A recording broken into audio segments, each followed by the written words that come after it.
지금 금 사도 될까요?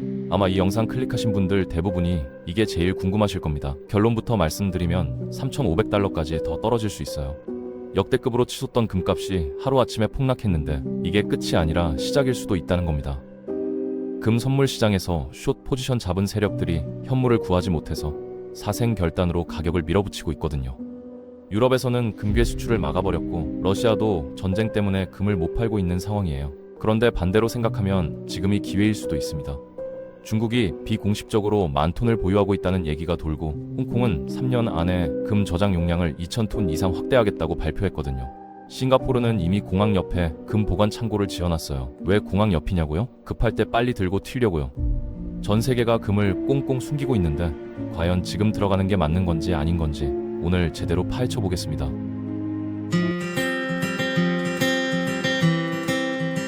금 얘기를 하면 항상 나오는 분석이 있죠. 유동성 때문에 올랐다, ME가 늘어서 올랐다 이런 말들이 넘쳐나는데 솔직히 이걸로는 설명이 안 됩니다. 2006년 6월부터 지금까지 가격을 비교해보면 S&P 500은 5.4배 올랐거든요. 그런데 금은 7배가 됐어요. 주식보다 금이 더 많이 오른 겁니다. 금융위기 때 잠깐 주식이 안 좋았을 때 금이 좋았다가 나중에는 S&P 500에 따라잡히기도 했는데 최근 1년 사이에 금이 확 치고 올라간 거예요. 시장에서는 전 세계 통화량이 늘어서 금이 올랐다고 하는데 ME는 2008년에도 올랐고 주식이 횡보할 때도 올랐고 심지어 빠질 때도 계속 올랐거든요. 이 지표 하나로 금 가격을 설명하기에는 좀 무리가 있습니다. 사실 유동성이라는 개념 자체가 굉장히 추상적이에요. 내가 유동성이 많다고 느끼는 순간이 언제냐면 주식이 올라갈 때거든요. 아니면 보너스 받아서 현금이 두둑할 때죠. 반대로 내 돈이 다 주식에 묶여 있으면 유동성이 많다고 느껴지지 않잖아요. 그래서 진짜 금이 왜 이렇게 올랐는지를 보려면 ETF를 봐야 합니다. GLD라고 들어보셨죠? SPDR에서 운용하는 금 현물 ETF인데 여기에 돈을 넣으면 실제로 금 현물을 사주는 구조예요. 한 배짜리 상품이라 레버리지도 없고 지금 한 900톤 정도의 금을 보유하고 있거든요. 시장에서는 ETF가 많이 사서 금이 올랐다고들 하는데 재밌는 건 이 ETF가 금을 제일 많이 가지고 있던 시기가 2020년 코로나 때라는 겁니다. 그때 톤수 기준으로 최고였어요. 물론 지금은 금 가격 자체가 올랐으니까 펀드의 총 자산 가치는 더 높아졌겠지만 실제로 금을 미친 듯이 산 시기는 2019년부터 2021년 중반까지였거든요. 근데 그때는 금 가격이 지금처럼 폭등하지 않았습니다. 그때는 진짜 안전자산으로 샀던 거고 최근의 상승은 뭔가 다른 이유가 있다는 얘기예요. ETF만으로는 이 급등을 설명하기 어렵습니다. ETF의 전년 대비 증가율을 보면 기가 막히게 들어맞는 게 있습니다. 금 가격이 올해 2월에서 5월 사이에 본격적으로 뛰기 시작했는데 그게 정확히 ETF 증가율이 양수로 돌아선 시점이에요. 그리고 최근에도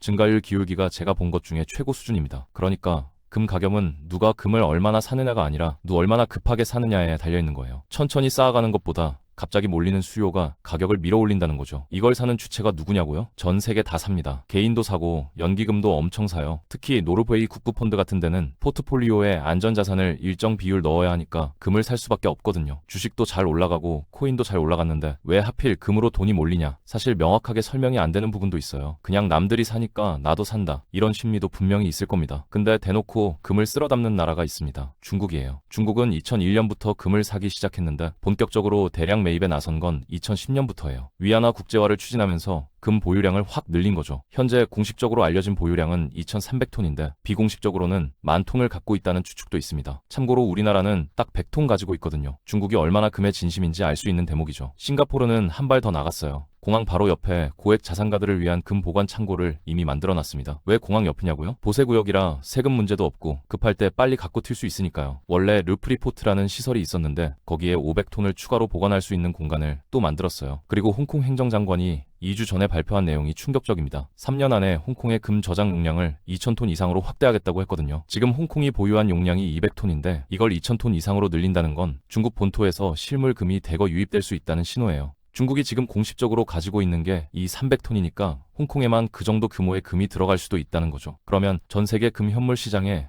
엄청난 수급 불균형이 생기는 겁니다. 우리가 주목해야 할 건 러시아 상황이에요. 러시아는 원래 세계적인 금 수출국인데 우크라이나 전쟁 이후로 제재 때문에 수출을 제대로 못하고 있거든요. 그래서 지금 국제시장에서 금 현물이 확연히 부족합니다. 가격이 올라간 것도 이 현물 부족 때문인데 아이러니하게도 어제 금이 폭락한 것도 같은 이유예요. 아시아 시장에서 급락하면서 시작됐는데 이게 단순한 조정이 아니라 구조적인 문제가 터진 겁니다. 금 선물 시장의 메커니즘을 이해해야 왜 이런 일이 벌어졌는지 알 수 있어요. 금 선물 시장에서 가장 많이 거래되는 건 뉴욕 코맥스에 상장된 선물입니다. 그런데 미국은 선물이 현물 결제가 원칙이에요. 금 선물을 사서 만기까지 들고 있으면 종이가 아니라 진짜 금을 받아야 한다는 거죠. 1,000원짜리 금괴를 받으려면 400만 달러 정도를 내야 하는데 문제는 금 선물 롱 잡은 사람들이 요즘 청산을 안 하고 있다는 겁니다. 현물이 귀하니까 금으로 달라고 하는 거예요. 그런데 숏친 사람들이 현물을 갖고 있겠어요? 없죠. 만기가 다가오면 다가올수록 숏 세력들이 쫄리기 시작하는 겁니다. 12월물 만기가 다가오고 있거든요. FND라고 퍼스트 노티스 데이라고 하는데 이때 실물 인수 여부가 확정됩니다. 12월 말이 그 시점이에요. 숏 세력 입장에서는 이게 너무 무서운 상황인 거죠. 롱 잡은 애들이 계속 밀고 올라오면 증거금 콜이 와요. 유지 증거금 얘기를 좀 해볼게요. 제가 확인해봤더니 금 선물 유지 증거금이 2만 달러더라고요. 예전에는 5천 달러만 넣어도 한 계약 잡을 수 있었는데 가격이 올라가니까 증거금도 같이 올라간 거예요. 2만 달러면 우리나라 돈으로 2,800만 원 정도 되는데 한 계약 잡으려면 이 돈이 있어야 한다는 겁니다. 숏 잡고 있는 사람 입장에서 금이 계속 올라가면 전화가 와요. 증거금 더 넣으라고요. 그런데 증거금이 없으면 강제 청산당합니다. 어제 아시아 시장에서 쫙 빠지면서 시작한 게 바로 이거예요. 아시아 쪽에서 청산이 터진 거죠. 너무 비싸져서 자기 무게를 못 이기고 떨어진 건데 더 본질적인 이유가 있어요. 현물이 모자라서 숏 세력들이 사생결단으로 밀어붙인 겁니다. 만기일까지 가격을 끌어내리지 못하면 진짜 금을 구해서 넘겨줘야 하니까요. 선물에 맞는 현물을 넘겨주려면 조건이 까다롭습니다. 100온스짜리든 1000온스짜리든 정해진 규격이 있고 그 금괴도 공인 인증을 받은 것만 되거든요. 금반지 모아서 갖다 주면 안 된다는 거예요. 그런데 트럼프 행정부 이후로 관세 이슈가 터지면서 유럽에서 금괴 수출을 안 하고 있습니다. 유럽도 지금 금이 부족하거든요. 런던 금시장도 빠듯하고 대부분의 주요 거래소가 숏 스퀴즈 상태에 빠졌어요. 그래서 숏 세력들이 연합해서 사생 결단으로 밀어붙인 게 어제였습니다. 예전에 JP모건이 금시장에서 이런 짓을 했다는 얘기가 있는데 어제는 숏 잡은 세력들이 더 이상 버틸 수 없는 레벨이었던 거예요. 목숨을 걸고 밀어야 하는 상황이었죠. 이게 안 밀리면 진짜 망하니까요. 현물을 구해서 넘겨줄 방법이 없으니까 가격을 떨어뜨려서 롱 잡은 애들을 청산시키려는 거예요. 달러가 강해져서 금이 빠졌다 이런 분석도 있는데 그건 그냥 갖다 붙이는 거고요. 진짜 이유는 현물 부족입니다. 문제는 현물이 얼마나 있는지 아무도 정확히 모른다는 거예요. 미결제 약정은 파악이 되는데 누가 얼마나 쫄려 있는지는 안 보이거든요. 그래서 오늘도 더 빠질 수 있어요. 아직 덜 밀었을 가능성이 있으니까요. 기술적으로 봤을 때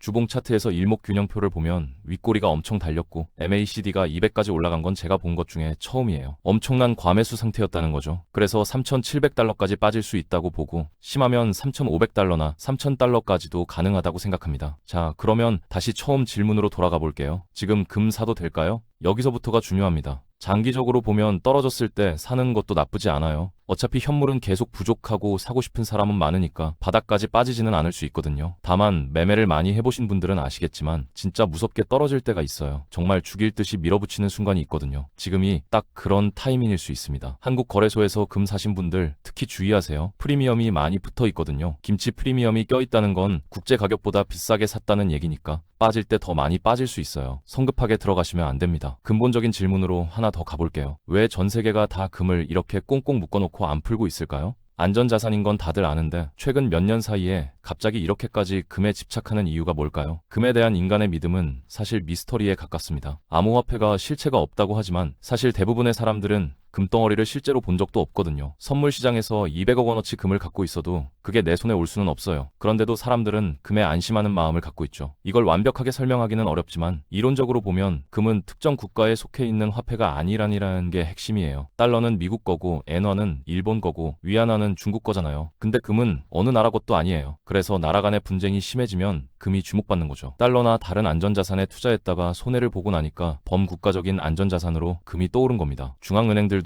그런 취지로 금을 사모으기 시작했어요. 다만 이걸로도 최근의 급등을 완전히 설명하기는 어렵습니다. 달러에 대한 신뢰가 흔들리면서 금으로 몰리는 건 맞는데 그 센티먼트만으로 이 정도 상승이 나왔다고 보기엔 좀 부족해요. 더 깊이 들어가면 법적인 부분도 있습니다. 금은 금반지 만드는 금이지만 실제로 법적으로는 여전히 통화로 취급돼요. 우리나라 외환 보유고를 보면 수출해서 번 달러로 할 수 있는 게 크게 두 가지예요. 미국 국채를 사거나 금을 사거나. 요즘 각국이 채권 발행을 너무 많이 하다 보니까 서로의 채권을 못 믿게 된 거죠. 채권은 계속 찍어낼 수 있잖아요. 그런데 금은 찍어낼 수가 없어요. 금은 지구 중심에 대부분 있어서 채굴하기가 점점 어려워지고 있거든요. 그래서 외환 보유고가 계속 늘어나는 나라 입장에서는 고민이 생기는 거예요. 미국 국채를 계속 사다간 미국이 너무 많이 발행하면 가치가 떨어질 테니까 일부는 금으로 돌리자는 거죠. 화폐 가치가 떨어지면 상대적으로 금이 올라가는 구조입니다. 그러면 비트코인 같은 코인도 올라가지 않냐고 할 수 있는데 코인은 중앙은행 준비 자산으로 안 잡아주거든요. 금은 외환 보유고에 잡히지만 비트코인은 안 된다는 거예요. 그래서 각국 중앙은행들이 금을 되게 많이 늘리고 있는 겁니다. 금은 실제로 전쟁 중인 양측에서도 거래 수단으로 쓸 수 있어요. 서로 화폐를 못 믿으니까 금으로 결제하는 거죠. 장기적으로 봤을 때 이건 이건 굉장히 의미심장한 현상이에요. 전 세계적으로 화폐에 대한 믿음이 계속 줄어들고 있다는 신호니까요. 역사적으로 보면 우리가 근본위제였다가 1, 2차 세계대전 끝나면서 근본위제에서 벗어났거든요. 그러다 달러 본위로 가려고 했다가 실패했고 이후에 석유 본위로 갔다가 지금은 사실상 본위가 없어진 상태에 가깝습니다. 여전히 미국 국채 본위라고 할 수 있는데 그 미국 국채에 대한 신뢰가 흔들리고 있는 거잖아요. 굉장히 위험한 시대예요. 어떤 자산의 가치를 판단하기가 점점 어려워지고 있거든요. 외국인들이 각국 국채도 다 판다고 하고 미국 국채도 너무 많이 발행하고 있으니까요. 달러건 원화건 아무도 사려는 사람이 없어지고 있는 거예요. 이게 되게 핵심적인 문제입니다. 근본이 흔들리고 있는 거거든요. 그래서 금이 대안으로 떠오르는 건데 문제는 금도 지금 너무 올랐다는 거예요. 단기적으로는 조정이 불가피합니다. 그래서 결론을 말씀드리면 지금 당장 들어가시면 안 돼요. 좀 더 빠지고 나서 3,500달러나 3,000달러 부근에서 분할 매수를 고려해 보시는 게 낫습니다. 물론 그 가격까지 안 빠질 수도 있어요. 현물이 워낙 부족하니까요. 그런데 지금 들어가면 단기적으로 손실을 볼 가능성이 높습니다. 숏 세력들이 아직 덜 밀었을 수 있고 기술적으로도 과매수 상태가 해소되지 않았거든요. 급하게 생각하지 마시고 시장을 좀 더 지켜보시는 게 좋겠습니다. 장기적인 관점에서 금은 여전히 매력적인 자산이에요. 화폐에 대한 신뢰가 무너지고 있고 중앙은행들이 계속 사모으고 있으니까요. 하지만 투자는 타이밍입니다. 아무리 좋은 자산이라도 비쌀 때 사면 손해를 보는 거거든요. 지금은 비싸요. 그리고 더 떨어질 수 있어요. 그러니까 조급해하지 마시고 떨어지면 그때 들어가시는 게 맞습니다.